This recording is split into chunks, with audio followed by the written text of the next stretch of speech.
Samsung Galaxy S7, when? Samsung Galaxy S7 review in progress. While the Trusted Reviews Samsung Galaxy S7 Edge review is now live, we're taking a little more time to give our definitive verdict on what is most likely going to be the biggest, or second biggest, phone launch of the year. Update: September 3, 2016. I've been using the Samsung Galaxy S7 for a few days now, and I am completely smitten. Coming from the Samsung Galaxy S7 Edge, I thought the lack of those curvy sides would take something away from the phone, but in many ways the regular S7 works much better as a day-to-day phone. The size is perfect, the screen is absolutely gorgeous, and the added curve to the back makes it slide softly into your palm. It feels much less sharp than the Galaxy S6.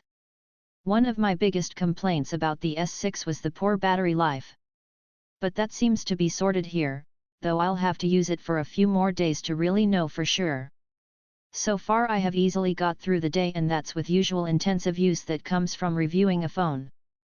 The full review is coming soon, and keep on reading for more initial impressions. The Samsung Galaxy S7 is very similar to one of Apple's iPhone S releases. On first glance, you'd be hard-pressed to tell the Galaxy S7 and S6 apart. But look a little deeper and you'll spot changes, both big and small, that make the S7 a much better phone. Refinement is key with the Samsung Galaxy S7. The Galaxy S6 was a huge departure in so many ways for the Korean tech giant. Samsung replaced the cheap-feeling plastic and foam material backs of previous Galaxy models, with swathes of metal and glass. The resulting Galaxy S6 was a stunner, but the S7 is even more beautiful and far more ergonomic. A slight curvature to the rear, reminiscent of the Galaxy Note 5, makes a huge difference. While the Galaxy S6 was tough to grip for long periods, the S7 slides easily into your palm.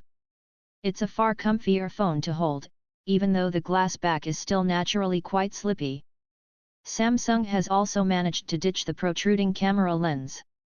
The sensor now sits flush with the glass, so the phone won't rock on the table when you try to knock out an email at your desk.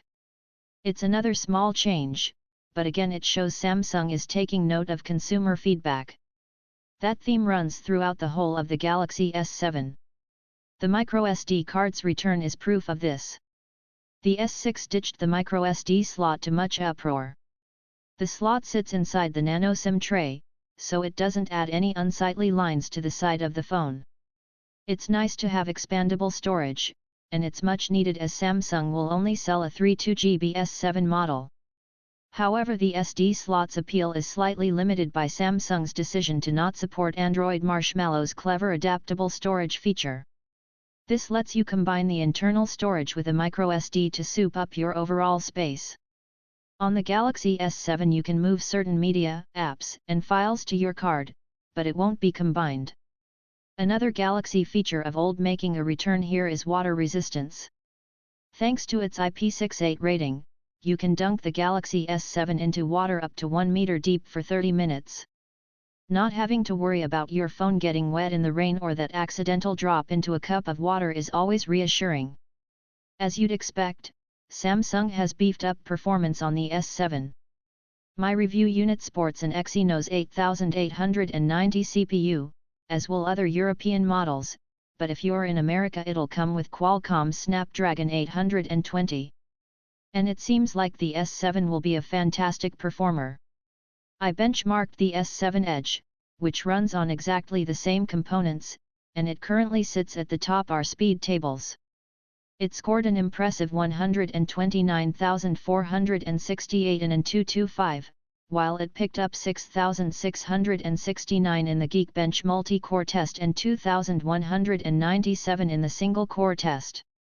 These results put it above its current closest competitor, the Huawei iMate 8, and way ahead of any Snapdragon 810 toting phone. General day-to-day use matches up with what those benchmarking results suggest. There's so much power here that the Exynos 8890, paired with its 4GB RAM, can handle pretty much everything thrown at it. Games run like a charm, even intensive titles like Hitman Sniper. Yet, there's still the mildest hint of lag strewn about Samsung's TouchWiz skin, which sits on top of Android 6.0.1 Marshmallow. This has always been an issue with Samsung phones, and it's annoying to see apps take a moment longer than they should to open on the S7. In terms of design though, TouchWiz has seen a huge improvement this time around. I have never been the biggest fan of Samsung's slightly childlike custom interface, but here it finally seems to work. Everything has been toned down, and the default apps are actually quite good looking. That's something I wouldn't have said even 12 months ago. I'm also a big fan of the new game launcher feature that lets you halt all notifications and record your gameplay while you are playing Clash of Clans on the bus. It also collects your games into a handy folder that is always up to date. Samsung's decision to reduce the camera sensor from 16 megapixels to 12 megapixels will spark debate among those who believe more is better is. But, megapixels aren't everything, and it's actually a good move. The aperture has been widened to f/1.7, and this means low-light shots are much better as more light can enter the lens. The improved autofocus is also ridiculously fast, locking onto targets almost instantaneously and moves between focus points accurately. The low-light autofocus is great too and easily outmuscles every other phone on the market. Around the front of the phone is a 5-megapixel sensor. It's the same as last year, but that's not a bad thing. It has a nice wide-angle lens that lets you cram plenty of faces into your selfies. My biggest criticism of the Galaxy S6 was the awful battery life.